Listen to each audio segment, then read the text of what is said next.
প্রিয় দর্শক, ঈদ মোবারক। ইস্পাহানি মির্জাপুর চা মুক্তবাক অনুষ্ঠানে আপনাদের সবাইকে স্বাগত জানাচ্ছি। আপনাদের সাথে আছি আমি মনজুর আল মতিন। আজকে আমাদের মধ্যে উপস্থিত হয়েছেন আমাদের সবারই খুব প্রিয় একজন মানুষ, অধ্যাপক আনু মোহাম্মদ। স্বাগত আপনাকে আমাদের এই অনুষ্ঠানে। আজকে আমরা কথা বলতে চাচ্ছিলাম গণ অভ্যুত্থানে জনমানুষের হিস্সাটা কোথায়, সেখান থেকে। এবং এই যে বিশাল গণ অভ্যুত্থান হয়ে গেল, তার একটা পর্যায়ে 2 আগস্টের কথা খুব করে মনে পড়ছে। সেদিন শহীদ মিনারের দিকে একটা বিশাল বড় মিছিল নিয়ে দুপুরবেলা আমরা গেলাম। সকালেও সেখানে কিছু অনুষ্ঠান হয়েছিল, সেখানে তত মানুষ হয়নি। পুলিশ, সেনাবাহিনী, বিজিবি ভরা ছিল এলাকাটা, এবং ধারণা করা হচ্ছিল যে এই ভীতির পরিবেশের মধ্যে আসলে কতজন মানুষ আসবেন কি আসবেন না, এই আশঙ্কাগুলো হয়তো ছিল। কিন্তু বিপুল সংখ্যক মানুষ সেদিন আসলেন, আপনি সভাপতিত্ব করলেন সেই মিছিলের। এই অসংখ্য মানুষ যে একটা গণঅভ্যুত্থানে অংশ নিলেন, যারা জীবন দিলেন, তাদের একটা বড় সংখ্যক মানুষ শ্রমজীবী মানুষ।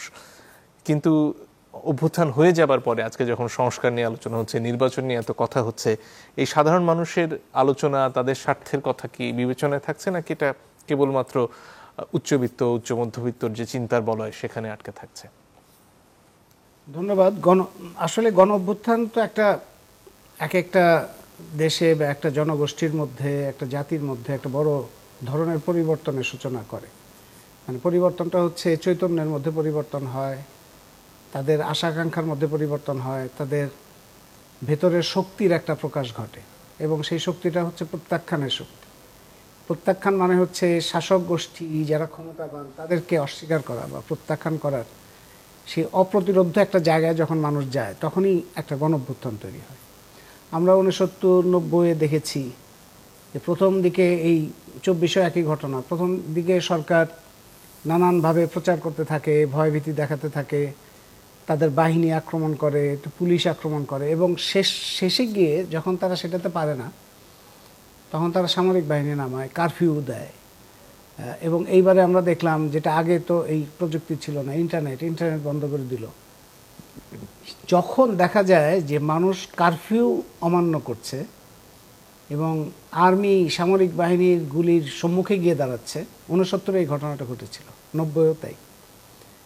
ওইটা হচ্ছে একটা জায়গা, একটা মুহূর্ত, যে সময়টা দেখায় যে মানুষ আর কোনো ধরনের ভয় ভীতি দেখিয়ে তার কোনো কাজ হবে না। এবং ওই যে একটা সংলাপ খুবই মানুষ ওই সময়কার মুহূর্তকে প্রতিফলিত করে, যে পুলিশ বলছে যে আমি একজনকে মারি কিন্তু কেউ নড়ে না, আরেকজন আসে। এই যে মুহূর্তটা, তার মানে মানুষ তখন পুরো ভয়কে অস্বীকার করছে। ওইটি হচ্ছে গণ অভ্যুত্থানের মুহূর্ত।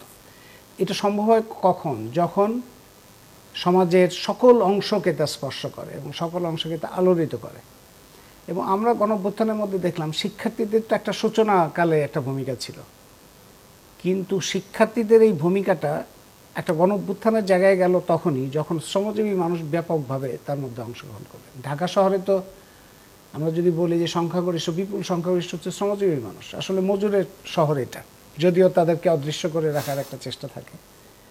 তারা যখন অংশগ্রহণ করলো, সেটা ভ্যান চালক, রিক্সা চালক, গার্মেন্টস শ্রমিক এবং ইনফর্মাল সেক্টরটা আমাদের প্রধান অংশ, তারা যখন আসলো, এবং এটা হচ্ছে একটা গুরুত্বপূর্ণ অংশ। আরেকটা গুরুত্বপূর্ণ অংশ হচ্ছে নারীর অংশগ্রহণ। যখন একটা যে কোনো আন্দোলনে যখন একটা গুরুত্বপূর্ণ ভূমিকা নেয়, সেটা তখন অপ্রতিরোধ্য শক্তি পরিণত হয়। এই ধরনের অংশগ্রহণের মধ্যে দিয়ে এমন একটা সময় আসছে যখন সরকারের পক্ষে কোনো ধরনের অস্ত্রই কাজ করে না। তার সরাসরি অস্ত্র, তার নানা রকম প্রচারণার অস্ত্র, কোনো কিছুই কাজ করেনি, এবং সরকার তখন পালাতে বাধ্য হলো। তার মানে হচ্ছে, এটা আমাদের মনে রাখতে হবে, এই গণ অভ্যুত্থানে শিক্ষার্থীদের একটা ভূমিকা ছিল, এবং শিক্ষার্থীদের মধ্যেও যদি আমরা হিসাব করি যারা হতাহত হয়েছে, তাদের মধ্যে হিসাব করলে দেখা যাবে যে শিক্ষার্থীদের মধ্যেও হতাহত যারা, তারা বেশিরভাগই হচ্ছে শ্রমজীবী পরিবারের সন্তান। আবু সাইদের কথা যদি ধরি কিংবা অন্যান্য, এরা শ্রমজীবী পরিবারের সন্তান, এবং তাদের একটা আকাঙ্ক্ষা ছিল কর্মসংস্থান, এবং সেটা পুরো সমাজের মধ্যেই আকাঙ্ক্ষাটা ছিল।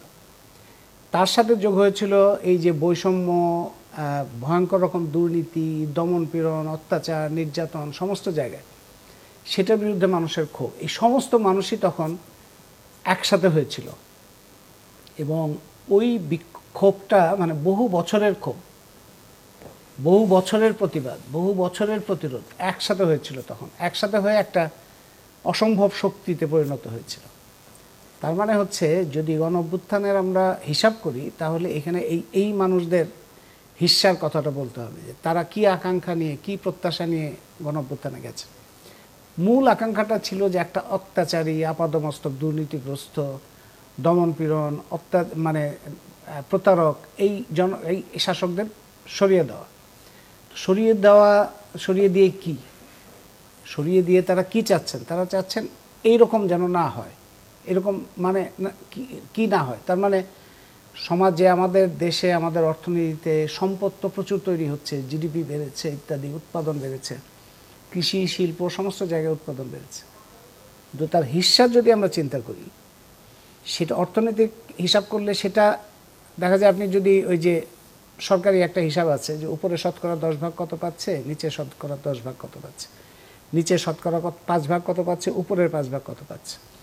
আপনি 10-15 বছরে হিসাব করলে দেখা যায় যে ক্রমান্বয়ে নিচের প্রথম 10 ভাগ ছাড়া বাকি 90 ভাগেরই কোনো হিস্সাটা বাড়ে নাই, কমেছে।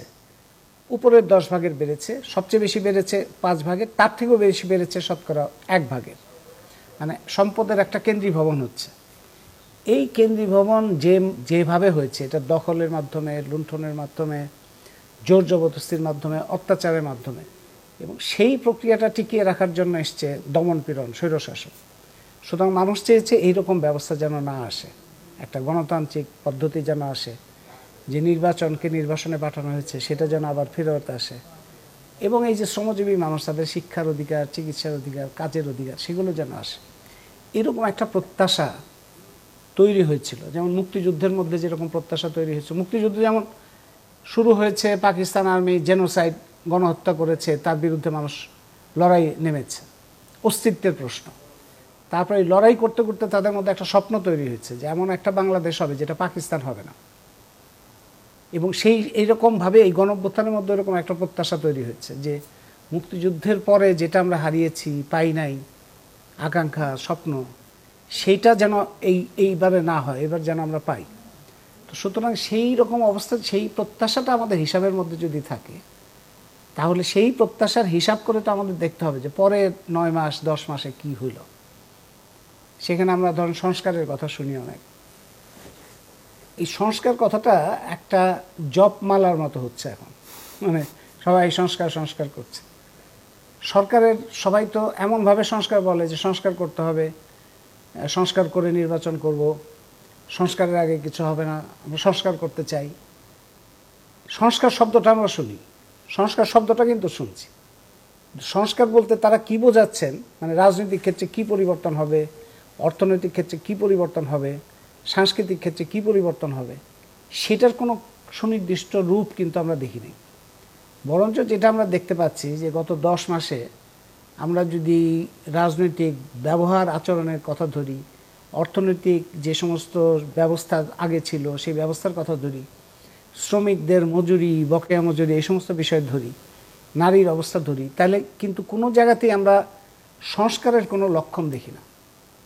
এটা হচ্ছে একটা বড় জায়গা, যে কোনো ধরনের পরিবর্তনের কোনো লক্ষণ, কোনো ধরনের সূচনা, একটা তো আমরা জানি যে এই সরকার তো অন্তর্বর্তী সরকার, তার তো স্থায়ী কোনো অবস্থান নাই, কয়দিন পরে চলে যাবে, কিন্তু তাদের একটা দায়িত্ব ছিল যে সূচনা করা, সেই সূচনাটা আমরা দেখতে পাচ্ছি। কিন্তু এই যে কমিশনগুলো করা হলো, তারা প্রতিবেদন দিলেন, এগুলোকে কি সূচনা হিসেবে মনে করেন আপনি? এটা হচ্ছে একটা গুরুত্বপূর্ণ কাজ, এবং এই সরকারের সময় এটাই হচ্ছে বড় সাফল্য। এটা সংস্কারের জন্য অনেকগুলো কমিশন করা হয়েছিল, অনেকগুলো করা হয়নি অবশ্য, যেমন শিক্ষা কমিশন হয় নাই, স্বাস্থ্য কমিশনের রিপোর্ট নিয়ে নানা রকম কথাবার্তা হচ্ছে, নারী সংস্কার কমিশনের বিরুদ্ধে একটা উন্মাদনা তৈরি করা হয়েছে, সরকার একদম চুপচাপ।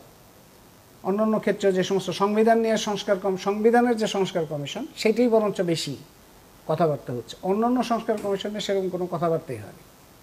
টাস্ক ফোর্স যেটা হয়েছিল অর্থনীতি ক্ষেত্রে, তারপর শ্বেতপত্র কমিটি হয়েছিল, তাদের মধ্যে অনেক কথাবার্তা ছিল।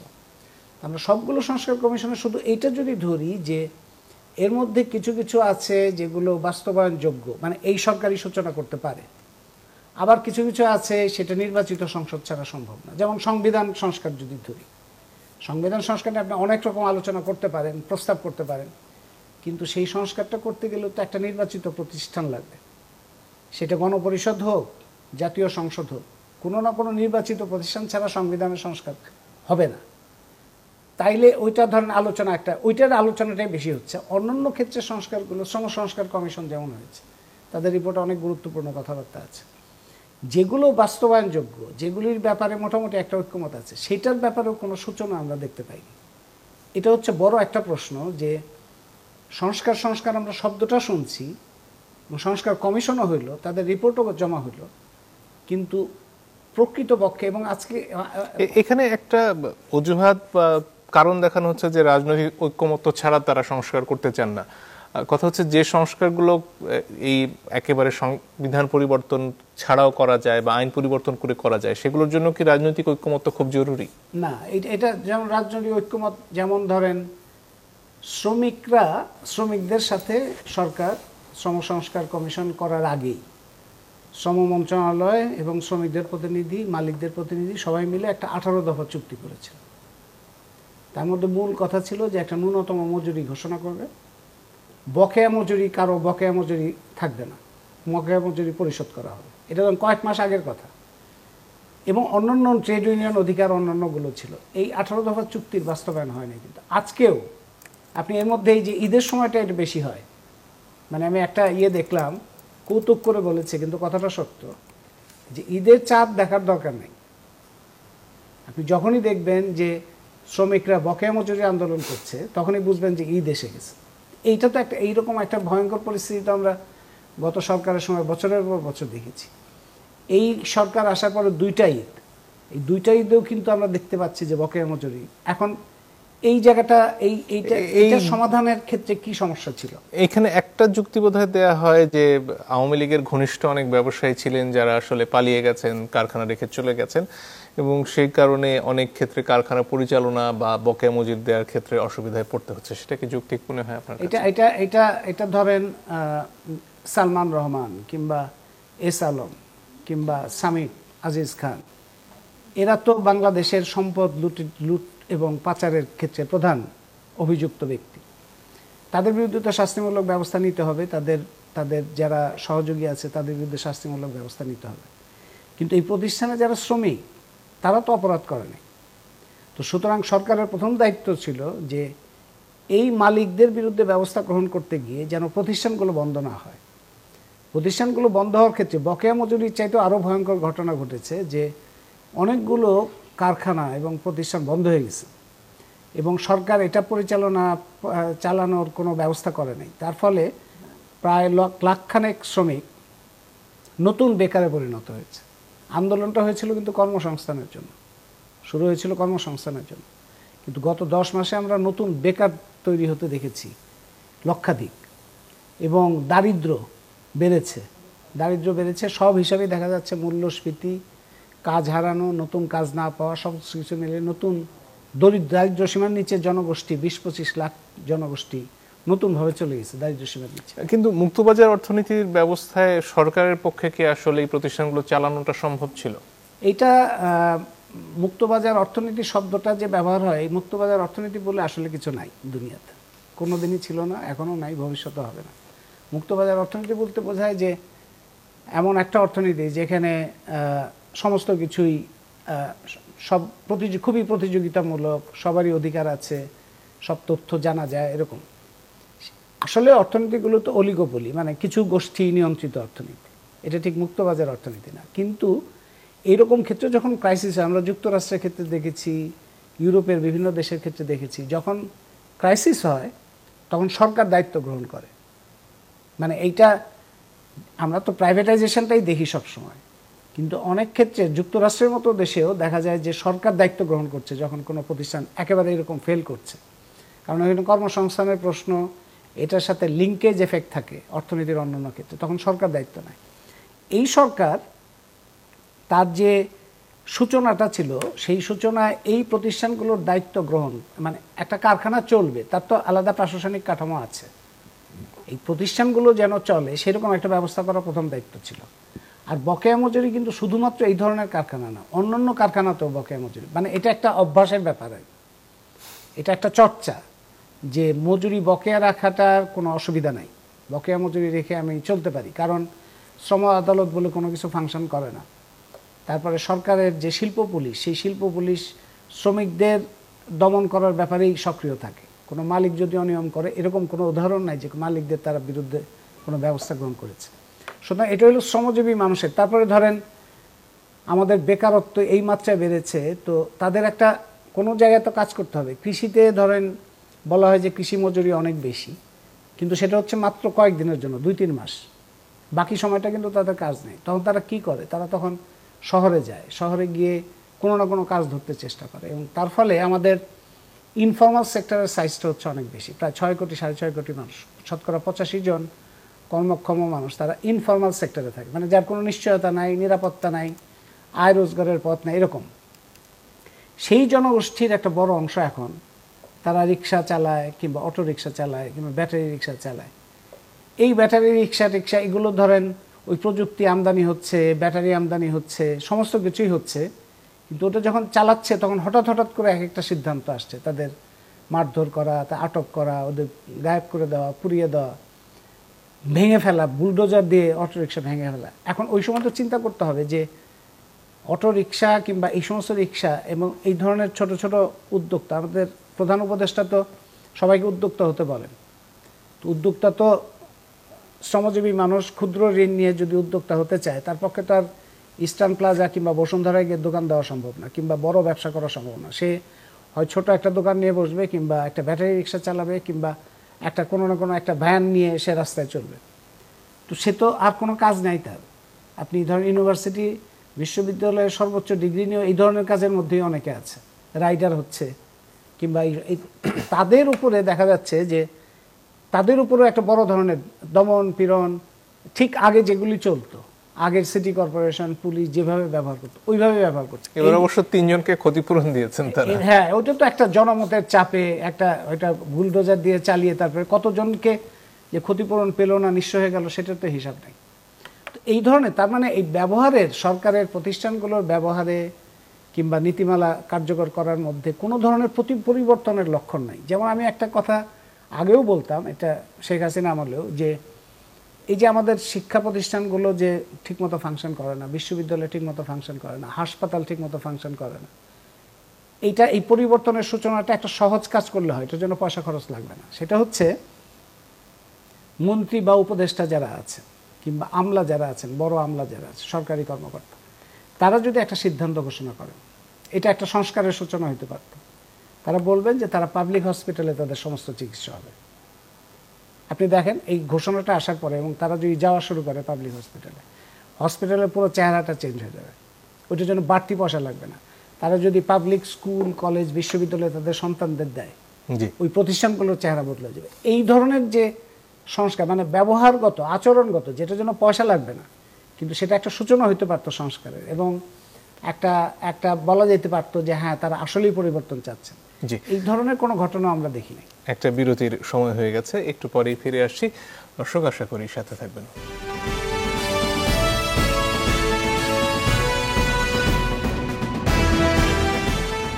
দর্শক, আপনারা দেখছেন ইস্পাহানি মির্জাপুর চা মুক্তবাক। আমাদের সাথে আছেন অধ্যাপক আনু মোহাম্মদ। সাম্প্রতিক সময়ে বরিশাল বিশ্ববিদ্যালয়ে যাবার সুযোগ হয়েছিল, সেখানে বরিশাল বিশ্ববিদ্যালয়ের অন্যতম সমন্বয়ক সুজয় শুভর সাথে দেখা। তো সেখানকার ছাত্রছাত্রীরা আমার সাথে কয়েকজন ছবি তুলছিলেন, তো সুজয় শুভ একটু পর কাছে এসে বললেন যে মনে হচ্ছে গণঅভ্যুত্থান আপনি একলাই করেছেন। এই যে এক ধরনের কেন্দ্রিকতা আমাদের সবকিছুতে, যেখানে একটা অল্প সংখ্যক মানুষকে নিয়ে মাতামাতি, এবং এর বাইরে যে অসংখ্য মানুষের বিপুল পরিমাণ ত্যাগ আসলে এই গণঅভ্যুত্থানে জড়িত, তাদেরকে একরকম ভুলে যাওয়া। কারণ বরিশাল বিশ্ববিদ্যালয়ে গিয়ে মনে হয়েছে সুজয় শুভদের কথা আসলে কেন্দ্রে পৌঁছচ্ছে না, এবং তাদের কথা শোনারও কোনো চেষ্টা আসলে কেন্দ্র থেকেও নেই। তো এই যে প্রান্তিক জনগোষ্ঠী যারা, সেখানে আদিবাসীরা রয়েছেন, অসংখ্য নারী এখানে যুক্ত হয়েছিলেন, অনেকে নেতৃত্বের পর্যায়ে ছিলেন, উম্মা ফাতেমার মতো অনেকে, এদেরকে আসলে কি ঠেলে সরিয়ে দেয়া হচ্ছে, নাকি সবসময়ই সরিয়ে দেয়া হতো, তার কোনো পরিবর্তন ঘটেনি? আসলে গণঅভ্যুত্থানের মূল ঘটনাটা আড়ালে চলে যাচ্ছে কিছু গোষ্ঠীর জন্য। মূল ঘটনাটার মধ্যে আমরা দেখি যে এখানে এই একটা বিশেষ বৈশিষ্ট্য হচ্ছে 69 বা 90-এর গণঅভ্যুত্থানের সাথে পার্থক্য এখানকার 24-এর গণঅভ্যুত্থান। 69-এও রাজনৈতিক দলগুলো নেতৃত্ব ছিল, পরিষ্কার বোঝা যেত যে কারা নেতৃত্ব দিচ্ছে। 90-এও তাই। এবং সেই সময় গণঅভ্যুত্থান 69-এও তো একেবারেই গ্রাম পর্যায়ে পর্যন্ত ছিল। 90-এও ঢাকা শহর এবং নাগরিকদের মধ্যেই প্রধানত ছিল, গ্রাম পর্যায়েও একটা অংশগ্রহণ ছিল, কিন্তু দলগুলোর সুনির্দিষ্ট নেতৃত্ব আমরা দেখি। এইবারের গণঅভ্যুত্থানে কোনো নির্দিষ্ট দল ছিল না, এবং জনগণ যে নেমে এসছেন, আপনার ধরেন একটা শ্রমজীবী মানুষের পাশাপাশি লেখক, শিল্পী, সাংবাদিক, চিকিৎসক, আইনজীবী, এই যে ব্যাপকভাবে যেভাবে এসছিলেন নারী পুরুষ, এবং এই আশাটা তারা কিন্তু কোনো নেতা দেখে আসে নাই। তখন কিন্তু নেতৃত্ব বলে কারা নেতৃত্ব দিচ্ছে এরকম পরিচিত কোনো নেতৃত্বও ছিল না। এই যে তারা এসছেন নিজেদের প্রতিবাদ, প্রতিরোধ এবং এই যে ঘটনাগুলো ঘটছে সেটার বিরুদ্ধে তাদের অবস্থান থেকে। তার মানে হচ্ছে এই গণঅভ্যুত্থানের মধ্যে অংশগ্রহণের ক্ষেত্রে কেউ একক কৃতিত্ব দাবি করতে পারে না। জনগণের ব্যাপক অংশগ্রহণ ছিল। আমরা মুক্তিযুদ্ধের সময় দেখেছি, মুক্তিযুদ্ধ একটা জনযুদ্ধ, একটা কোটি কোটি মানুষ এতে অংশগ্রহণ করেছে, কিন্তু দেখা গেল যে একটা দল ওটাকে পুরোটাই দখল করতে চেষ্টা করছে। আমরা এই গণঅভ্যুত্থানের পরেও দেখা যাচ্ছে যে কিছু কিছু সংগঠন তাদের কথাবার্তা, ভাবসাব, তাদের বিভিন্ন ধরনের দাবি দেওয়া, এগুলি থেকে মনে হচ্ছে যে এই যে বিপুল অংশগ্রহণ ছিল সেই অংশগ্রহণটা অস্বীকার করে তারা নিজেরা একক কর্তৃত্ব প্রতিষ্ঠা করার চেষ্টা।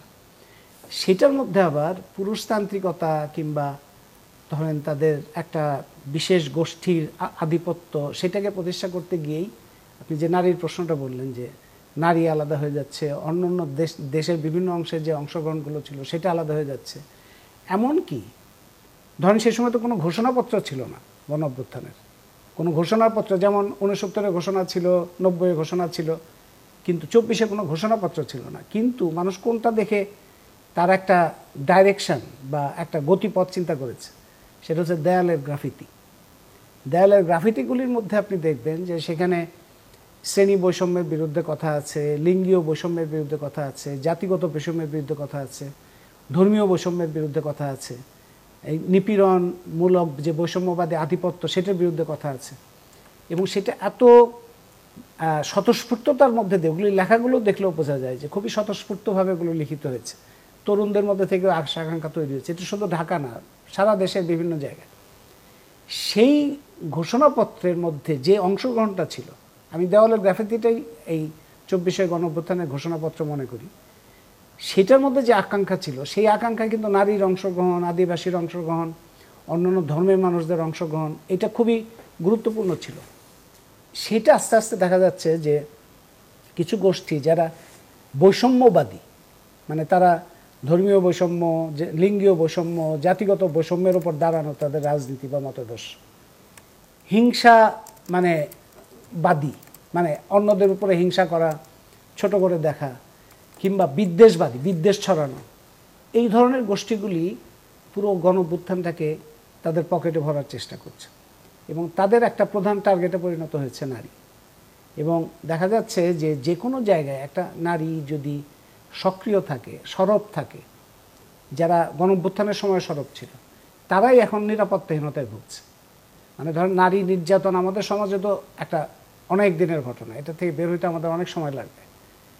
পরিবারের মধ্যে, পরিবারের বাইরে, সমাজে লিঙ্গীয় বৈষম্য একটা ভয়ঙ্কর ব্যাপার।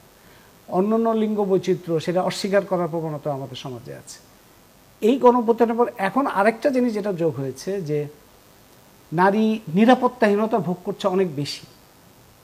এবং ধরেন নরসিংদীর সাম্প্রতিক যে ঘটনা, নরসিংদীতে একটা বই, আমি বইটা দেখলাম, পড়লাম, বইটার নাম হচ্ছে হিস্সা। সেটা নারীর হিস্সা নিয়ে কথাবার্তা বলছে, এবং সেটা গুরুত্বপূর্ণ কথা। এবং সেই নারীরা যারা এটা সম্পাদনা করেছেন তারা নিজেরা গণঅভ্যুত্থানে খুব সক্রিয় অংশগ্রহণকারী ছিলেন। সেই সময় তাদের বিরুদ্ধে কোনো কথা ওঠে নাই, কিন্তু তারা এই বক্তব্যগুলো কিন্তু অনেকদিন ধরেই বলছেন। এবং সেখানে যে লেখাগুলো, সেখানে কোনো ধর্মীয় বিদ্বেষের আমি কিছুই দেখি নাই।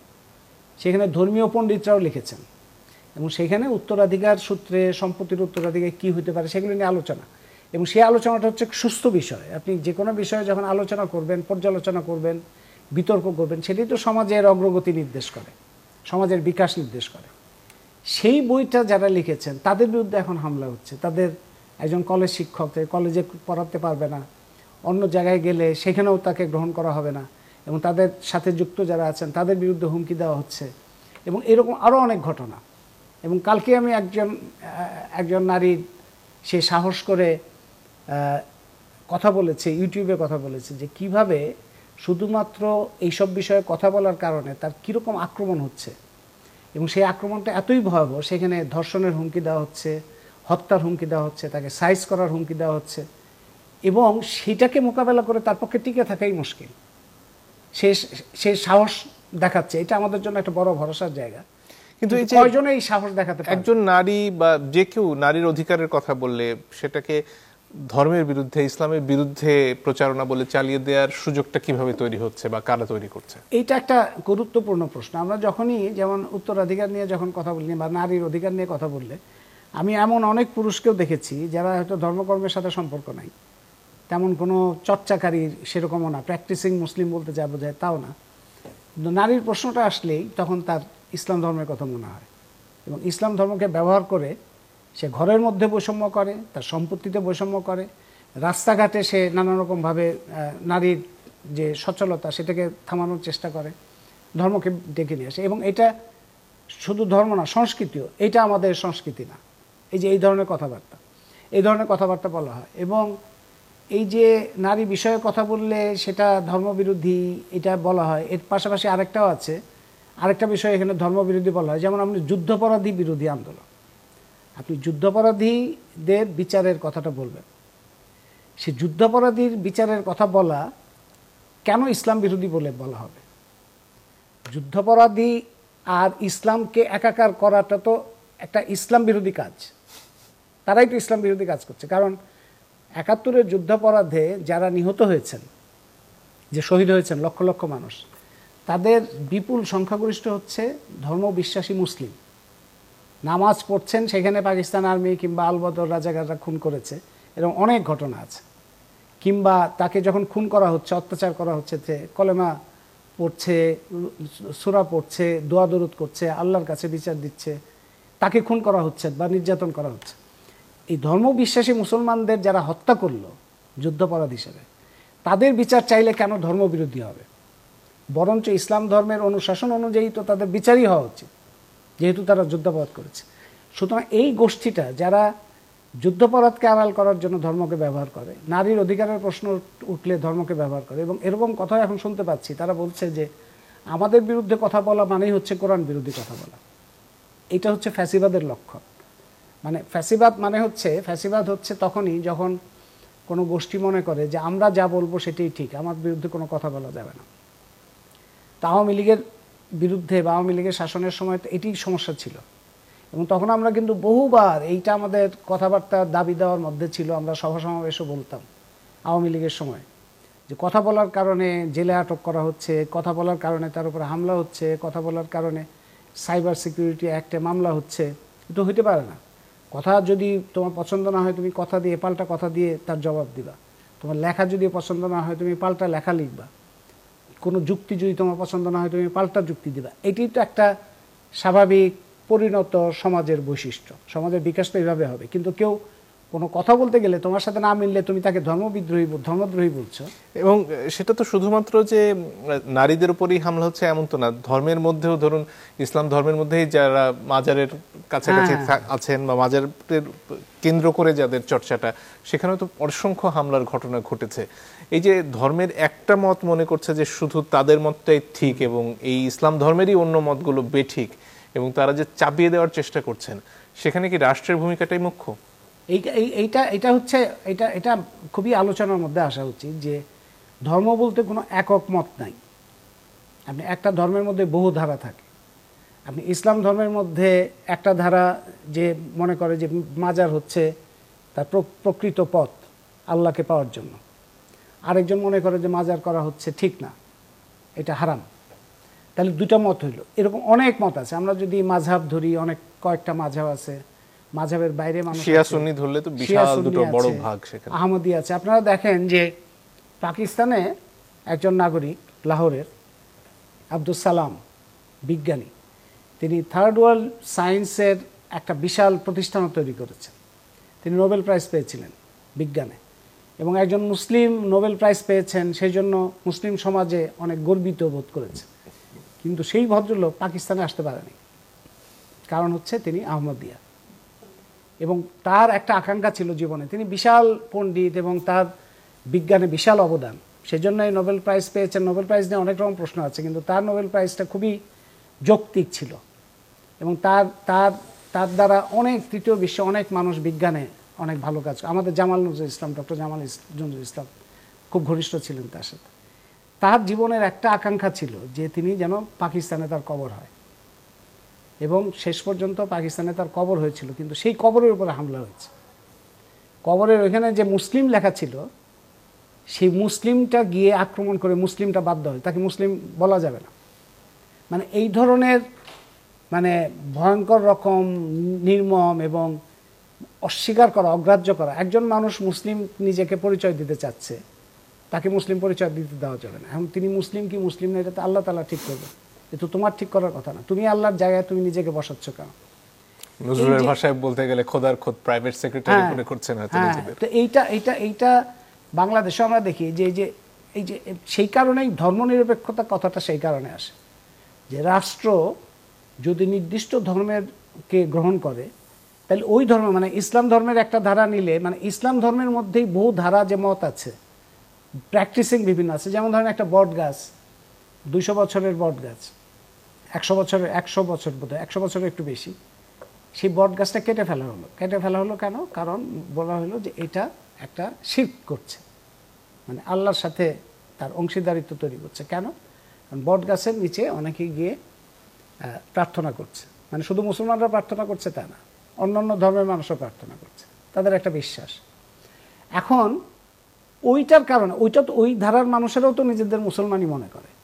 এখন অন্যরা মনে করতে পারে যে না এটা ঠিক না, ঠিক না মনে করতে পারে, সেটা বলতে পারে, কিন্তু সেটার জন্য এই যে আল্লাহর সৃষ্টি বট গাছটাও কেটে ফেলতে হবে, যে বট গাছের উপরে অনেক কিছু নির্ভর করে এবং পুরো এলাকার একটা বড় আশ্রয় ছিল এটা, সেটা কেটে ফেললো তারা শুধুমাত্র এই কথাটা বলে।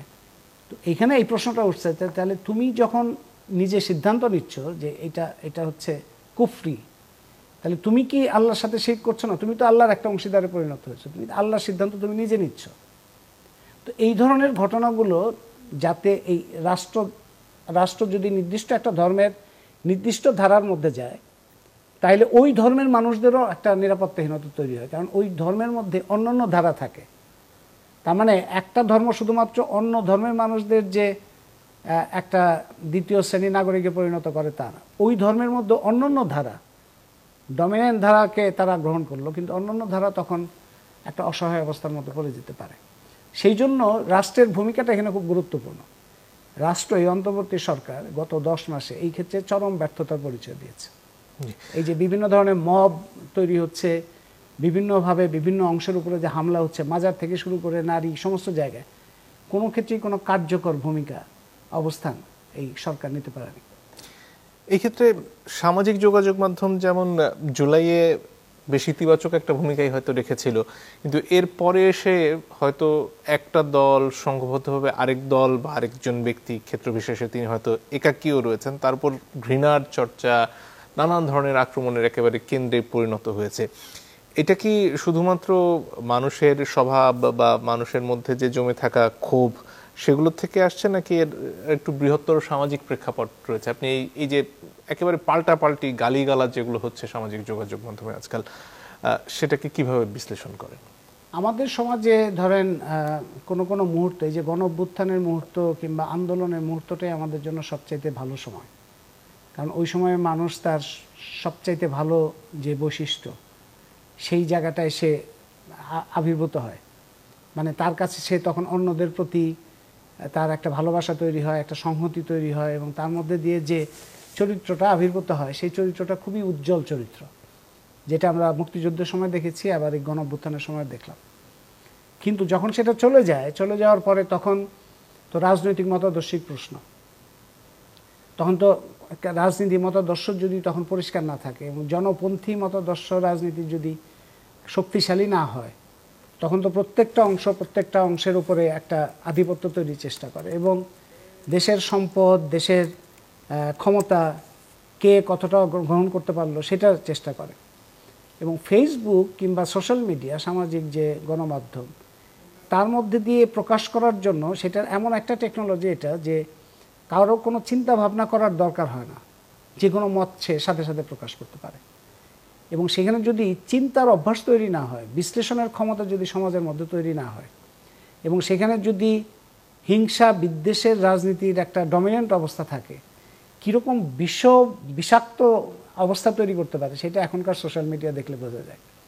এবং আমার কাছে মনে হয় যে আমাদের রাষ্ট্রের যে নিষ্ঠুরতা আমরা দেখেছি বছরের পর বছর, তার একটা সমর্থন তারা পেয়েছে। আমাদের সমাজের মধ্যে অনেক নিষ্ঠুরতা আছে, মানে মানুষের প্রতি মানুষের এই যে হিংসা কিংবা অন্যকে ছোট করা কিংবা অন্যকে দমন করা, আমরা তো অস্বীকার করে মানুষ ধরেন আমাদের প্রতিবন্ধী যারা, তারপর 1.5 কোটি 2 কোটি মানুষ প্রতিবন্ধী, সেটা একটা হাসি ঠাট্টার বিষয় এখন পর্যন্ত আমাদের সমাজে। এবং সেটা অন্যকে গালি দেওয়ার জন্য ব্যবহার করা হয়। এবং নারী একটা গালি দেওয়ার বিষয়, নারীকে অপমান করা এবং পুরুষকে অপমান করার জন্য নারীকে বাছাই করা, তার মা, তার বোন, তাকে গালি দেওয়া, মানে হাসি ঠাট্টা গালিও আমাদের সমাজে খুবই নৃশংস ধরনের, মানে এবং খুবই নারী বিদ্বেষী, জাতি বিদ্বেষী, প্রতিবন্ধী বিদ্বেষী এই গালিগুলো। তার মানে আমাদের সমাজে রাজনৈতিক, সামাজিক, মতাদর্শিক অনেক ঘাটতি আছে কিংবা অনেক ধরনের কাজের প্রয়োজন আছে, যে কাজগুলোর অভাবে কিংবা যে কাজগুলোর দুর্বলতার কারণে এই মতাদর্শগুলো, হিংসার এবং বিদ্বেষ এবং বৈষম্যের মতাদর্শটা এখন পর্যন্ত খুব শক্তিশালী। এবং তারই প্রতিফলন আমরা সামাজিক গণমাধ্যমে দেখছি, বাইরে রাস্তাঘাটে হামলা, সহিংসতা, মব ভায়োলেন্স এগুলির মধ্যে দেখতে পাচ্ছি। এবং যারা করছে এগুলো তারা মনে করে যে তারা ঠিক কাজ করছে। জুলাইয়ের পরপর যখন ছাত্ররা ঘোষণা করলো যে তারা আসলে নতুন রাজনৈতিক একটা ব্যবস্থা চায়, ফ্যাসিবাদী ব্যবস্থার অবসান চায়, নতুন রাজনৈতিক বন্দোবস্ত চায়, সেই সময়ে ছাত্রদের অনেকেই আপনার কাছে আসতেন, ছাত্রনেতারা আপনার পরামর্শ নিতেন। এরপর তো রাজনৈতিক দল করলো, তারা এনসিপি হিসেবে আবির্ভূত হলো এবং এখন পর্যন্ত অনেকে বলছেন যে তাদের রাজনীতিটা আসলে কি হতে চলেছে সেটা পরিষ্কার নয়। আপনার জায়গা থেকে যদি আপনি তাদেরকে পরামর্শ দিতে চান যে বাংলাদেশের নতুন রাজনৈতিক বন্দোবস্ত করতে চাইলে আসলে তাদের কি করা উচিত এবং এখন পর্যন্ত তারা যা করেছে তার সমালোচনা আপনি কোথায় করেন?